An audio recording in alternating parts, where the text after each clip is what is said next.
hứa sang sau và các bánh phật và các cô ta chi láng và ban ta chi láng là ăn đủ trận đấu của po và đủ.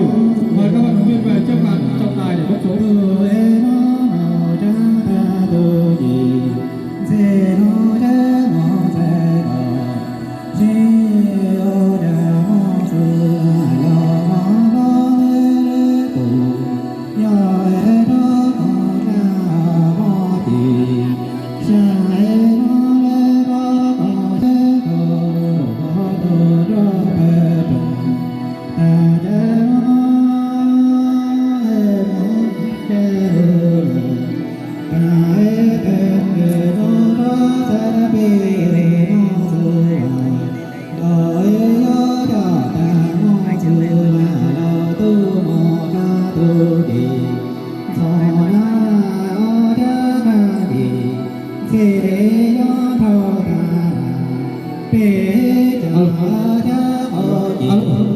Mời đồng viên của có thể ngày em năm 56 người sang bản mùa về trước ban tổ trọng tài.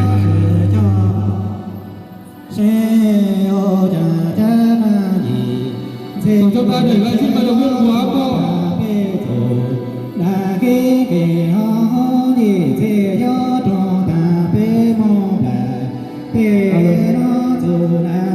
Đề nghị xã Bản Hồ, xã Tà Hồ, xã Tà Trường Láng, xã Pá Hu, xã Trạm Tấu, xã Bản Công, xã Pá Lau và xã Làng Nghì chúng ta tập trung về khu Cà Mau đấy ạ. Chúng tôi không được gọi mãi ở đâu. Các đồng chí khẩn trương đưa vận động viên mình về vị trí đấy.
Mời các vận động viên hạng 61, 65 cân về trước ban tổ trọng tài để bốc số.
Cô bằng công à?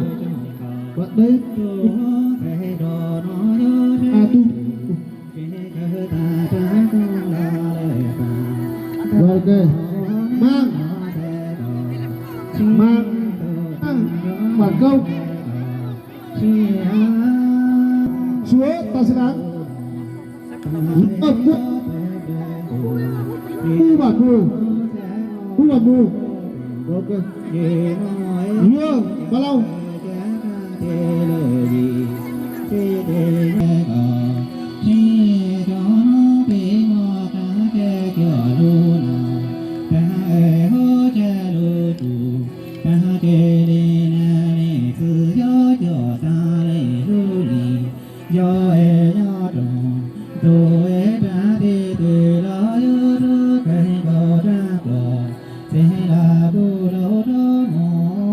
Xin trân trọng kính mời các bánh dày của các xã. Xin trân trọng kính mời.